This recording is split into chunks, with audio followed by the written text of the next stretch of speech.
你係做咩㗎？我係做救護員。咁救護員即係咩啊？救護員即係咩？救護員咪即係負責救人咯，送脈搏啊！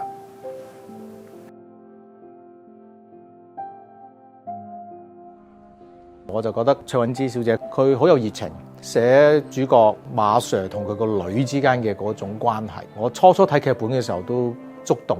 Bonnie 嗰個角色咧，因為係一個單親家庭嘅小朋友啦，所以我都幾覺得呢個人咧係應該佢獨立性極強啦，同埋會做一啲唔係好女仔嘅行為嘅。咁嗰陣時我就諗起個朋友咧喺 social media 嗰度咧就 post 過咧佢個仔咧玩壁虎啊，我即刻問 Bonnie 啦 ，Bonnie 識唔識壁虎咁樣？拍條片嚟睇下，跟住佢就自己屋企爬完之後我話：喂，爬得好好啊，得到時爬啦咁樣。一開始嘅時候都係啊，古生同佢個女女 Bonnie 咧 sweet 得滯啊，我覺得佢哋兩個真人變咗 friend 啊，喺度玩啊咁樣。因為咧真實嘅爸爸同日日對住個女咧係唔會嗰個樣噶，就係快啲沖涼啦。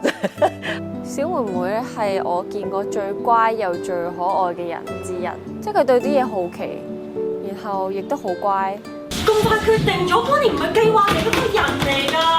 我喺呢套電影裏面嘅角色叫 Miffy 啦，就係飾演一個護士，而我嘅表姐夫咧就係馬 Sir，即係古生。咁游學修咧就係我喺電影裏面嘅戀愛對象。個性格就係一個好爛口，因為咧我係真係諗到咩就講㗎啦。即係但係我哋認識嘅佢，其實佢係有呢一面嘅，佢亦都演繹到呢一類型嘅角色嘅。同埋我個角色嘅特點咧，就好似一個上帝派嚟揭穿人真面目嘅，因為呢個故事裏面咧，我就係要令馬 Sir，即係古天樂飾演嘅角色咧，去面對佢自己內心嘅感受。今次呢個戲其實有好多好好嘅演員幫手啦，佢哋客串啦，又或者甚至真係付出咗好多努力嚟去上醫護堂啦咁。我覺得成套戲好值得推介俾觀眾嘅，因為古天樂先生帶領住一班新一代嘅演員去做一件事咧。平時都唔知救護員係要做啲乜嘢啦，或者佢哋出車係要做咁多嘅工序啊。救護員可能大家通常都會忽略咗，因為大家都會覺得消防員係俾人覺得型啲有型啲，但係其實可能救護員都做咗好多嘅所謂無名英雄，大家未必會知道。救護員可能真係一啲大小事都會出嚟，即係可能有人暈低，佢要出嚟發高燒，又係需要救護。咁救護真係其實係一件辛苦嘅一啲工作。因為呢套戲係講救護啊嘛，咁我就個腦喺度諗，應該都係啲消防救護好緊急嘅嘢啦，好多大災難場面啦。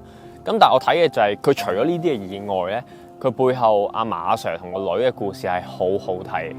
我第一次睇係有幾個場口我都有喊。